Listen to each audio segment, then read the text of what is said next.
तो ये जो ज़बरदस्ती प्यार मोहब्बत में बहनों से माफ़ करवा लिया जाता है हिस्सा, मैं कि इसको छोड़ इस तरह दो, मुझे ज़रूरत है, मुझे यूँ है, तो मेरी गुड़िया है, तुझ पे कोई वक्त होगा तो मैं कर दूंगा, फिर इस पे क्या कहता है? इसमें सबसे बड़ा कसूर वो बहनों का खुद है, बेटियों का खुद है, किसी और का नहीं है। अब ये देखेंगे हम लोग बेतहाशा फजूल बातें करते हैं कि जी हम तो अपनी बेटी के घर से, बहन के घर से पानी का गिलास भी नहीं पीते, उसकी पूरी जायदाद खा के बैठ जाते हैं। अरे वाह, तब हमारी गैरत कहाँ जाती है? बेशक। और यहाँ पे आई स्वेयर मैंने ऐसे ऐसे डिसेंट पढ़े लिखे और दीनदार लोगों को देखा जिनको देखने वाला इमेजिन भी नहीं कर सकता कि ये किसी के 1 रुपया भी खा सकते हैं, और वो दावा करते हैं कि जी हमें कोई साबित करें हमने कभी किसी के 1 रुपया खाया हो, और बेटी की बहन की पूरी पूरी विरासती जायदाद खा के बैठे होते हैं। और ये एक घर की कहानी नहीं, अब अगर इसके फैक्ट्स चेक करें, फिगर्स चेक करें, तो 90% लोग पाकिस्तान में बेटियों और बहनों को विरासती जायदाद से महरूम रखते हैं। या तो वो मुकम्मल तौर पर हिस्सा देते ही नहीं है, या वो एज पर मैरिट नहीं देते, just for the sake of formality थोड़ा बहुत दे दिया जाता है, और वो उससे लिखवाते हैं पूरा कि मेरे भाइयों ने मेरी बाप की विरासती जायदाद में से मुझे हिस्सा दे दिया है। उसके बाद वो हाजी नमाजी पूरे रहते हैं, उनकी दाढ़ी माशाल्लाह पूरी रहती है, उनके माथे पे मेहराब भी पूरा रहता है, लेकिन बेटी की जायदाद पूरी कहाँ गई ये कोई पूछने वाला नहीं। इसलिए मैं आपसे पूछना चाह रही हूँ कि मजहबी रिवायत में ये विरासत का जो हुकूक है हमारे यहाँ इसको बेईमानी माना नहीं गया। मैं आपको इसकी छोटी सी एग्जांपल दूं, अभी मेरे सामने एक केस ला था जिसमें मैं उनकी सुलह के लिए कोशिश कर रहा था। उसमें भाई ने ये वर्ड यूज़ किए कि जी हमारे वालिद साहब ये कहते थे कि जो धी भैन हिस्सा मंगल लग पे ना, यानी जायदाद में से अपना मुतालबा करना शुरू कर दे तो बगैर तो हो जाती है। हाय हाय, ये भाई ने वर्ड यूज़ किया, आई स्वेयर।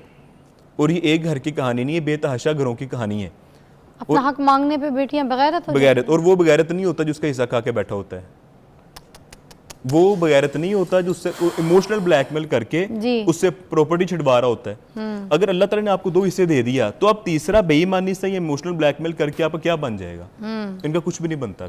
काशिफ साहब मुझे बताएं, ये जो बहनों का हक खा के बैठ जाते हैं, उस वक्त आप क्योंकि साइकोलॉजिस्ट भी, वो बहनें क्या सोच रही होती हैं, उनके जहन में क्या चल रहा होता है, उनको क्या सोच आती है, किस हालत की शिकार होती हैं? अभी बैरिस्टर साहब ने अपनी इब्तदाई गुफ्तगू में बताया बहनें क्या सोच रही होती हैं। वो इतना भाई से प्यार करती हैं कि वो FIR ही नहीं देती उनके ख़िलाफ़, वो एप्लीकेशन ही देती उनके ख़िलाफ़। वो कहती हैं कोई बात नहीं, मेरा भाई है, वो कुर्बानी दे देती हैं भाई को। फिर आल्दो कि उन्होंने बड़ी अच्छी बात की कि उनका भी कसूर है, लेकिन वो क्या करें, उनका खमीर बना है कि भाई से प्यार करना सिखाया गया उनको कायनात के सबसे बड़े रहमत कुनैन ने यह बताया कि बेटी के दिल में रहम दिली होती है अपने माँ बाप और अपने भाई के लिए। इस वजह से वो ये सोच रही होती हैं कि कोई बात नहीं, अगर हिस्सा नहीं दिया अल्लाह इसका भला कर दे। क्या बात है जी। शर्म उनको करनी चाहिए जो इस दुआ के होते हुए भी नहीं सोचते। अभी सर ने कहा कि मर्द को 2 हिस्से और बेटी को, तो इसकी वजह ये थी कि उस मर्द के ऊपर जिम्मेदारी लगाई गई, उसने वालिदैन की उनको संभालना है, उसने उस घर का इलाज कराना, इस वजह से, वरना दोनों में कोई फ़र्क नहीं रखा।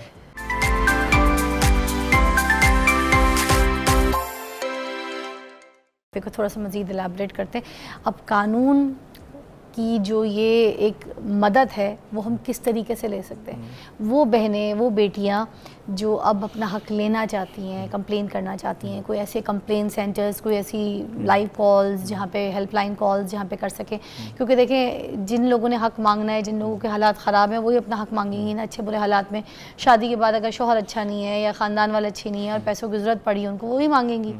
तो उनके पास इतने पैसे तो होंगे नहीं कि वकीलों की फ़ीसें भी दे सकें। तो कोई ऐसा आप रास्ता एलैबोरेट कर दें, बता दें। होना ये चाहिए कि हमारे यहाँ सिविल कोर्ट्स में भी जहाँ पे वो केसेस जहाँ पे बहनों की विरासती जायदाद के इशू है, हम उनको लैदा करें।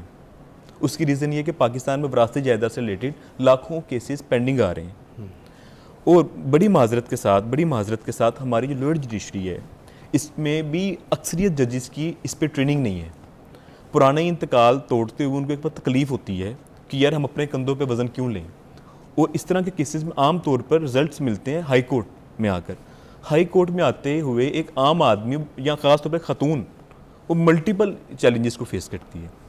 अब जुडिशरी, मेरी बल्कि सुप्रीम कोर्ट से भी गुजारिश है इसमें कि लोअर जुडिशरी में जजेस की तो ट्रेनिंग पर, और सेकेंडली विरासती जायदाद के लिए सेपरेट कोर्ट्स का क्या, जैसे हमने कंज्यूमर कोर्ट सेपरेट किए, इसी तरह हम विरासती जायदाद से इनहेरिटेंट कोर्ट्स सेपरेट क्यों नहीं कर सकते? जब तक ये सेपरेट कोर्ट्स नहीं होंगे तब तक एक तो ये बात नहीं है। दूसरी बात है कि हमने इसके लिए अम्बड्सपर्सन कायम ज़रूर किया, जो ख़वातीन के बराबर, जैसे मैं पहले भी अर्ज़ कर रहा था, लेकिन अम्बड्सपर्सन एक चीज़ पर आकर अटक जाते हैं, वो ये है कि जहाँ पे इंतकाल हो चुका होता है पास, वो उसको कहते हैं जी कि चूँकि इंतकाल पास हो चुका है और पुराना है, हम खुद पे बर्डन नहीं लेंगे, अब सिविल कोर्ट चले जाएँ। सिविल कोर्ट जाके फिर वही 10-12 साल की प्रैक्टिस। हालांकि इसमें हमारे सीपीसी में, सिविल प्रोसीजर कोड में अमेंडमेंट आ चुकी है, उसमें ये है कि लोअर जुडिशरी 6 मंथ के अंदर केस को वाइंड अप करेगी, लेकिन 6 मंथ्स में वाइंड अप होते नहीं है। उसकी मल्टीपल रीजंस हैं, हम लोग उसको लिंगर ऑन करते हैं। जिस तरह की डिसीजन में भी सुप्रीम कोर्ट ने कहा कि इसमें लॉयर्स की भी गलती है, कुछ लॉयर्स जो इसको लिंगर ऑन के तरफ लेके जाते हैं। अब ओबियसली जो भाई ज़मीन दबा कर बैठा हुआ है ना, उसकी तो कोशिश होगी कि ज़मीन का कब्जा मेरे पास है, केस जितना लटकेगा मेरा उतना फ़ायदा है। और वो सुप्रीम कोर्ट तक जाते 20-25 साल भी गुजर चुके होते हैं, वो 20-25 साल उसको इंजॉय कर रहा होता है। इवन देहातों में या शहरों में जो रेंटेड प्रॉपर्टीज़ हैं, 20-25 साल में उससे जो फ़ायदा उठाते हैं, वो उसके कोर्स से कहीं ज़्यादा फ़ायदा उठा चुके होते हैं। तो जब तक इनके खिलाफ कंटिन्यूसली ख़वातीन स्टैंड नहीं लेंगी, अपने राइट को नहीं पहचानेंगी, और तीसरी बात यह कि उनकी हिस्से के ऊपर आगे बहुत से लोग हैं जिनका हक है, उनका अपना भी, सबसे पहले मेरी ज़ात पर मेरा हक है, और फिर आगे जो मेरी नस्ल चल रही है उसका भी हक है। और मैं बदकिस्मती से कहता हूँ, ये मुझे या सर को नहीं बात करनी चाहिए थी, ये आवाज़ हमारी वो उन बहनों को उठानी चाहिए थी जो ख़वातीन के हकूक़ के लिए आवाज़ उठाती हैं। ये एक जेन्युइन इशू है, हर घर का इशू है। 90% ख़वातीन को विरासत जायदाद में बेरहमी से बेदखल किया जाता है। आप इस पे आवाज़ क्यों नहीं उठा रही? कौन सा देहात, कौन सा शहर पाकिस्तान में ऐसा है जहाँ पे ये गंदी हरकतें नहीं हो रही? कौन सी ज़ात बरादरी ऐसी है जहाँ पे ख़वातीन को विरासत जायदाद से महरूम नहीं किया जा रहा? कौन सा तबका है जो विरासत जायदाद में बेटी को, बहन को महरूम नहीं करता? जबकि हमारा मजहब भी इस चीज़ की जो है ना, तो आप इस पे आवाज़ क्यों नहीं उठा रही? अब अपने भाई को, अपने बाप को खुद जहन्नुम में फेंक रही हैं। अगर आप उन पे रहम करती हैं ना, तो उनको आप ये छोड़कर तो आज की औरत मजलूम खुद बन रही है, खुद मजलूम बन रही है, खुद हासिल नहीं करती और ना लेना चाहती है। जेन्युइन इश्यूज पे क्यों आवाज़ नहीं उठाई जाती? मेरा क्वेश्चन है। Very nice. कोई एक ऐसी मैसेज मैं चाहूँगी इस तरीके के हिसाब से, जो बेटियां भी अपने हुकूक नहीं ले रही हैं, जो पेरेंट्स भी नहीं दे रहे, जो भाई ऐसे सांप बन के अपनी विरासत पे हमला करके बैठे होते हैं और बहनों को पूछते तक नहीं है, माँ बाप के मरने के बाद उनके साथ लाताल्लुक़ हो जाते हैं, हक मांगना तो दूर की बात है, फिर रास्ते तो बेचारियों को वैसे ही पता नहीं होते। आपको पता है कैसा माशरा है, तो I would like to elaborate कोई अच्छा सा मैसेज आप प्लीज़ हमारे माशरे को। फिज़ा, जो रिश्ता साहब ने बात बड़ी अच्छी की, असल में वो बहनें किस तरह मांगे, बचपन से उनको बताया गया अगर तुम बोलोगी ना तो स्टिग्मा ऐड कर दिया गया। इसका मतलब है कि तुम अच्छी औरत नहीं हो अगर तुम अपने भाई के बारे में, अपने बाप के बारे में कि उसने जायदाद, कि तुम लालची हो। जी बिल्कुल, ये कहा जाता है बकायदा, और उनके जैसे इन्होंने अल्फाज बोले, वो उनके लिए स्टिग्मा ऐड कर दिया गया। कोई भी बहन बोलने को तैयार नहीं इस डर से कि मुआशरा क्या कहेगा।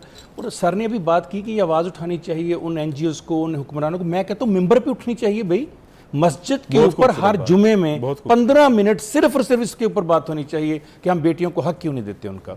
क्यों नहीं मौलवी साहब बात? क्योंकि उन्होंने खुद भी किसी का हिस्सा खाया होता है, मेरे जैसे कईयों ने हिस्सा खाया होता है।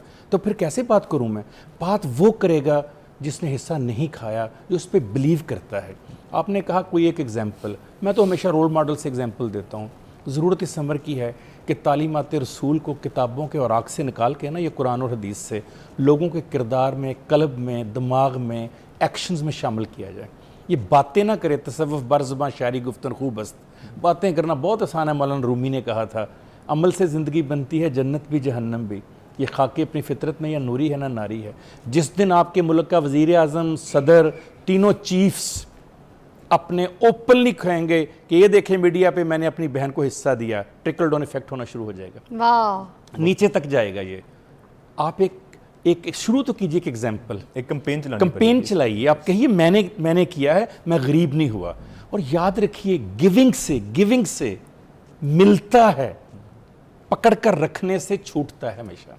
ये खालिक़ कायनात का हुक्म। कहते हैं ना कि किसी का रास्ता अगर हम रोकेंगे और किसी का रास्ता रोकने के लिए किसी जगह खड़े, तो उसका मतलब हम भी तो वहीं खड़े ना जहाँ पर किसी को रोकने के लिए खड़े, हम भी तो आगे नहीं बढ़ रहे। सर तो ये लोग भूल जाते। कितनी खूबसूरत हदीस है कि ऊपर वाला हाथ नीचे वाले हाथ से बेहतर है, ऊपर वाला देने वाला, नीचे वाला लेने वाला है। और आप भाई देने वाला बने तो सही, उस बहन की दुआ से वो जितना दिया उससे 10 गुना भाई को मिल जाएगा।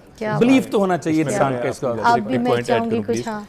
सूरह फजर में अल्लाह ताला ने जहाँ पे कौम फ़िरऔन का जिक्र किया, समूद का जिक्र किया, वहाँ पे एक नेक्स्ट आयत आती है, वतअकुलूना तुरासा अकला लम्मा, कि अपनी विरासत को लपेटते हैं, वह तो हिब्बूनल माला हुब्बन जम्मा, और माल को समेट कर रखते हैं। तो जहन्नुमियों की और फ़िरौनों की, आज के फ़िरौन की अल्लाह ताला ने ये बताया हुआ है कि वो है जो विरासत के माल को समेटते हैं। और इससे बड़ी बदकिस्मत क्या हो सकती है? अपनी बहन और अपनी बेटी के माल को आप समेटने पे लग जाएं। वाह जी, ज़बरदस्त। वाह जी, बहुत शुक्रिया आप दोनों का।